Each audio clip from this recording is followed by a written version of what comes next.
Bonjour à tous et bienvenue sur Big Boy Perche, toujours pour vous parler de mes techniques et approches favorites au bord de l'eau. Alors aujourd'hui, je vais vous parler de choisir la couleur. Quel type de couleur, de combinaison de couleurs, enfin bref, la couleur du leurre, c'est quelque chose qu'on se pose tous comme question. C'est, quelle couleur? Et à mon avis, il n'y a rien de plus théorique que le choix d'une couleur dans la pêche au leurre. C'est quelque chose où tout le monde aura plus ou moins sa propre vision, ses propres théories. Ce qui a été vrai il y a 20 ans n'est plus forcément vrai maintenant. Au niveau pêcheur professionnel, que ce soit les Américains, les Japonais, les Européens, chacun aura sa propre vision sur les types de couleurs, à quel moment les utiliser. Donc je pense que dans cette vidéo, je risque de me contredire souvent. Donc je suis désolé. Mais voilà, c'est tellement un sujet, on est vraiment sur de la théorie. Déjà, théoriquement, on pense que le poisson a une vision à peu près proche de celle de l'homme, qu'il a une vision et une appréhension des couleurs comme l'homme, à peu près. Qu'il est légèrement myope, et en plus de ça, il voit assez bien comme les chats au niveau nocturne, et par faible luminosité. Voilà, c'est à peu près la vision qu'on sait à peu près que les poissons ont. J'ai fait des petits schémas pour que ce soit plus facile dans mes compréhensions. Déjà pour poser les bases des couleurs. Les couleurs, il faut savoir que ce sont des spectres lumineux, des ondes en fait qui se diffusent dans l'eau. Et en fait, il y a beaucoup de choses qui rentrent en compte sur cette diffusion des ondes et des spectres lumineux, c'est-à-dire la clarté de l'eau, la turbidité de l'eau et la luminosité ambiante. Pour vous donner un exemple, le rouge, au-delà de 5 mètres, ça devient une couleur inerte, grise, voilà. Le orange, c'est à partir de 15 mètres. Le jaune, à partir de 30 mètres qui disparaissent. Le bleu, c'est 70 mètres. Et l'ultraviolet serait la couleur la mieux adaptée pour les grosses profondeurs et différents types de turbidité d'eau, apparemment. Je suis pas très à l'aise avec l'ultraviolet. Mais par contre, pour ce qui est du rouge, de l'orange, du jaune, du bleu, voilà, ça c'est quand même et du vert, c'est c'est les couleurs en fait, voilà, que je connais un peu. Pour savoir si un leurre est visible, en fait, je me prends pas trop la tête, c'est que tout simplement, je le trempe dans l'eau quand je pêche. Si je vois qu'il disparaît en dessous de 50 cm d'eau, bah pour moi l'eau elle est boueuse. Si je le trempe qui est 10 cm, je le vois plus, bah clairement c'est de l'eau boueuse. Entre 50 cm et 1 mètre, bah, c'est une eau trouble pour moi. Et entre 1 et 2 mètres, bah, c'est que c'est une eau claire, c'est de la Volvic. Voilà. Donc tout ça, ça à prendre en compte en fait sur la propagation des ondes lumineuses pour les couleurs, la turbidité de l'eau. Il n'y a pas que ça aussi qui rentre en compte aussi, c'est la condition, la zone de pêche. C'est-à-dire que là, j'ai fait un schéma que ça peut être un lac ou une rivière en été, où les eaux de surface, en fait, les premiers mètres, ça va être de l'eau chaude. Après, nous allons avoir la thermocline qui est oxygénée et fraîche. Et en dessous de cette thermocline, on va avoir une eau froide. Et en dessous de tout ça, on va avoir la nature du fond qui va être sablonneux, gravillonneux, rocheux, végétalisé, des herbiers, sable, boueux, bon enfin bref, tout type de nature de fond, donc tout type de couleur. Voilà. Donc on va avoir la couleur qui va rentrer en compte de la nature du fond, des herbiers et aussi en surface, dans la zone en faible profondeur, de l'évolution des algues, du zooplancton et du phytoplancton. Et avec tout ça, il faut compter sur la luminosité ambiante et voilà, des nuages, s'il pleut, etc., etc. Et c'est avec tous ces facteurs-là qu'on va pouvoir se dire comment les spectres lumineux se diffusent dans l'eau et comment le poisson va l'interpréter.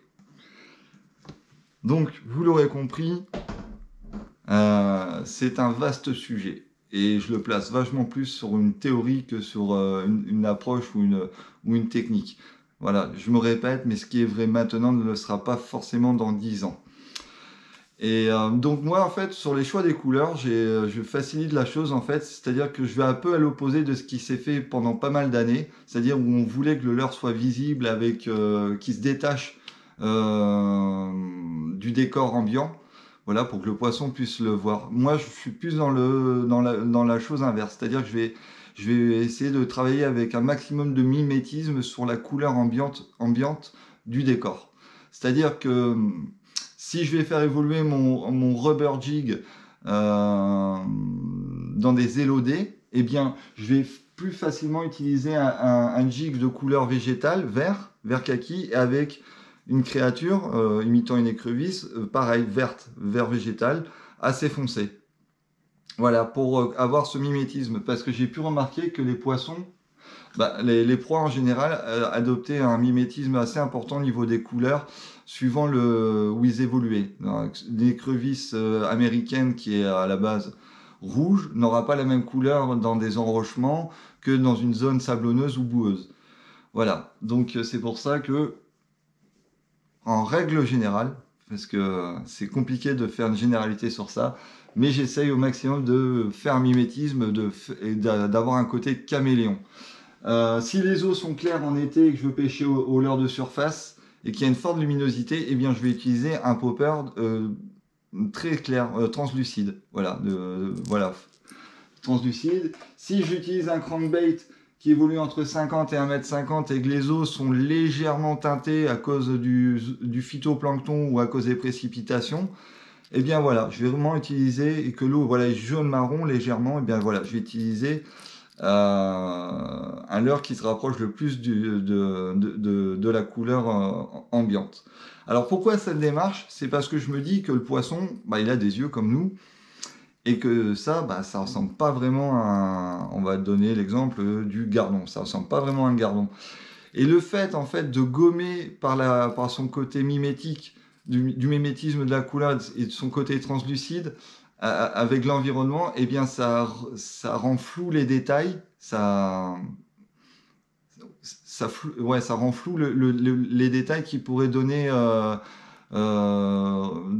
puce à l'oreille au carnassier en se disant tiens, il y a une arnaque. Là, ça le rend moins visible en théorie. Voilà, en fait, je cherche que mon leurre soit le moins visible possible dans les détails. C'est mon but premier. Voilà, c'est de pas que le poisson puisse vraiment détailler les choses et qu'il voie plus un ensemble, un mouvement, comme ce qu'on discutait de mon dernier sujet, le match The Hatch. Voilà, voilà. Mais je veux surtout pas qu'il ait le temps de l'identifier à son maximum, parce que là, il va dire non, c'est pas un gardon. Donc voilà. Pour ce qui est des spinnerbait, je vous donne plusieurs exemples en fait, parce qu'il n'y a que ça que je peux faire pour le choix des coloris, c'est de mes propres expériences. Voilà, si je vais pêcher dans une eau assez claire, où le fond est sablonneux, avec de faibles pentes, avec des roseaux couleur marron ou jaune, et ben voilà, je vais utiliser un spinnerbait assez clair comme ceci. Et par contre, si je pêche dans des eaux sombres, voire même des eaux acides qui sont teintées comme du thé, ou des eaux boueuses, eh bien je vais utiliser un leurre, un spinner avec du rubber noir. Voilà, bon, avec des notes un peu orange, mais il sera quand même en grosse partie foncé. Voilà, vraiment pour nuancer, juste pour apporter vraiment l'idée de la proie sans qu'il ait vraiment le détail au maximum. Et pareil, si je vais faire une pêche à gratter sur un fond sablonneux légèrement boueux, et ben voilà, je vais utiliser un leurre qui est au maximum qui se rapproche au maximum de la couleur ambiante. Je sais que je me répète, mais c'est parce que ça dénote vraiment de ce que beaucoup de pêcheurs font, ou le contraire. Alors le contraire aussi, je le fais, ça m'arrive très souvent. Si les eaux sont froides ou si je veux avoir une visibilité, moi, sur mon leurre, là, je vais pouvoir taper sur des leurres fluo ou des Fire Tiger. Si je veux taper sur une certaine agressivité, quelquefois, je vais utiliser un leurre fluo dans une eau claire. Ça va pas être un problème, mais c'est pour une démarche, une approche bien spécifique, sur une démarche d'agressivité, une démarche pour avoir la meilleure trajectoire pour faire évoluer mon leurre. Mais en règle générale, si vous devez retenir qu'une chose, c'est que moi je colle au maximum à la couleur ambiante. Et que ça me sert à rien d'utiliser un jig clair dans une eau claire, vu que mon jig va évoluer au fond. Et ce qui compte, c'est qu'il soit de la même couleur que la nature du fond. Voilà, si c'est de la boue, et bien voilà, il a une couleur assez marron, boueuse. Donc il sera assez discret. pour ce qui est de ça. Une couleur aussi que je trouve qu'on ne met pas assez en avant, moi je la connais depuis pas mal d'années parce que je suis avant tout un pêcheur de black bass et que dans la culture de la pêche du bass, eh ben, le noir et tu le tiens le haut du pavé pour les leurres. Beaucoup de leurres pour le black bass sont noirs. En France, je sais qu'on a un gros problème en Europe avec ça, parce qu'il faut que le leurre pète au niveau couleur et le noir ça passe pas. Mais voilà, moi j'ai été vacciné très tôt, du fait que j'ai pu voir les black bass, il n'y a aucun problème. Et je l'ai adapté pour le sang, le brochet, la perche, l'aspe, le chevenne et la couleur noire avec les coloris translucides, je trouve que c'est les plus polyvalents. Ils ont plein d'avantages. C'est-à-dire que sur une eau boueuse ou teintée, on aurait tendance à se dire bah, il faut un leurre qui flashy, voire blanc pour que ça décroche, ça dénote. Et en fait, j'ai pu remarquer que dans les eaux boueuses ou quand il fait nuit ou très très sombre, quand en fin et en début et fin de journée, eh bien la silhouette d'un leurre sombre ressort vachement mieux. C'est-à-dire que moi maintenant, quand je pêche et que les eaux sont très boueuses ou quand il fait très très sombre, voire pratiquement nuit, eh ben j'utilise des leurres sombres. Et j'ai des très très bons résultats, même sur les cendres. Voilà, c'est quelque chose qu'il faut approfondir, c'est quelque chose qui n'est pas dans notre culture, je pense. Mais la couleur noire est vachement intéressante. Pareil, je vais l'utiliser énormément pour tout ce qui est soft stick bait comme les Cinco, pour tout ce qui est créatures weightless comme les Fatica, ou les worms pour tout ce qui est necoring, drop shot, wacky. Voilà, là j'utiliserai énormément de couleurs foncées comme des marrons, des noirs pailletés, voire des rouges très foncés, qui se termineront pratiquement en noir. Voilà. N'hésitez pas à tenter vraiment la couleur, ces couleurs assez foncées, même pour des eaux teintées. Après, comme je vous ai dit, il m'arrive très facilement d'utiliser, même pour les eaux très claires, bah, des leurres oranges, parce que j'ai une préférence pour les eaux froides quand le brochet est peu actif pour le déclencher. Voilà. Là, l'eau est claire, mais je vais pêcher avec un swim bait, un gros chat comme ça, dans les eaux claires. Mais ce sera pour une approche bien précise. Et là, ce sera dans le fait de essayer de développer son agressivité au carnassier. Et pour avoir une meilleure visibilité quand je longe les structures. Voilà. Ce qu'on parle pas assez souvent aussi, c'est des combinaisons de leurres. C'est-à-dire que pour tout ce qui est spinnerbait, rubber jig, buzzbait, chatterbait, tous ceux qui ont du rubber, en fait des filaments en silicone, généralement on met un trailer, un leurre souple, et là on peut combiner et faire des contrastes de couleurs. C'est hyper intéressant. C'est-à-dire que si je veux une grosse proie, eh bien je vais utiliser un rubber jig vert avec une créature, une croc verte, ce qui me fait au final une grosse bouchée. Voilà, ça fait une grosse, une très très grosse bouchée. C'est-à-dire, voilà, si le poisson est intéressé pour prendre quelque chose de volume, de gros, ben voilà, il va taper là-dedans. Mais quelquefois, il faut adapter sur du downsizing, c'est-à-dire réduire la taille de son leurre. Et on peut le faire avec les couleurs, grâce aux couleurs, avec les contrastes. C'est-à-dire que si je veux maintenant utiliser la même plombée pour un côté plus pratique pour mes pitching ou passer à travers mes covers, et bien là, rien ne m'interdit d'utiliser un leurre clair, un jig de couleur claire, mais avec un trailer, une croc foncée. Ce qui fait qu'au final, le poisson va visualiser le leurre souple et pas ma jupe, donc ce qui le rend plus petit. Vous voyez, c'est à peu près le même truc, sauf qu'il y en a un qui paraît plus petit que l'autre.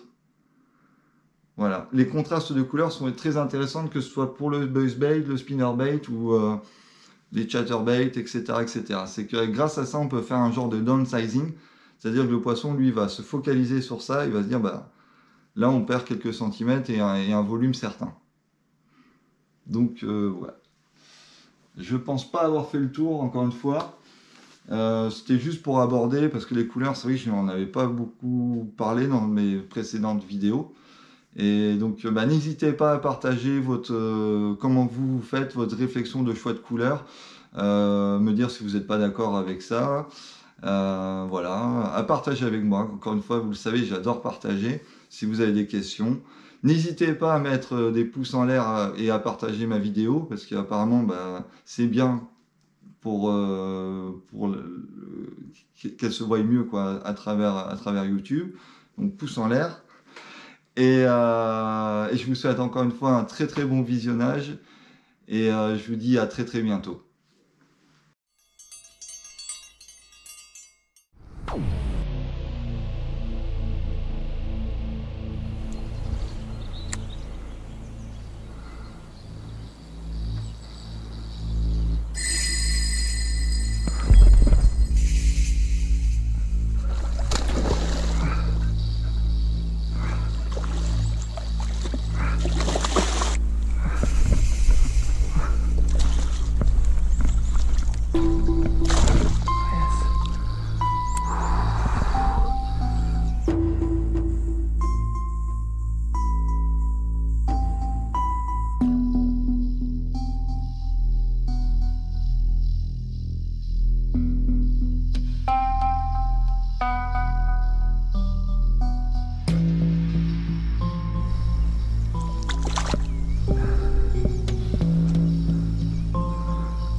Je pense.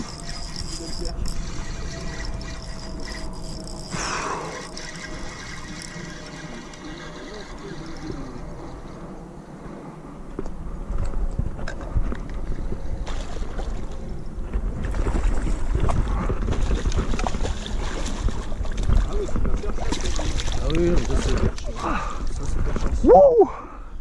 On va mettre maxi session. Ça y est, je suis au maître.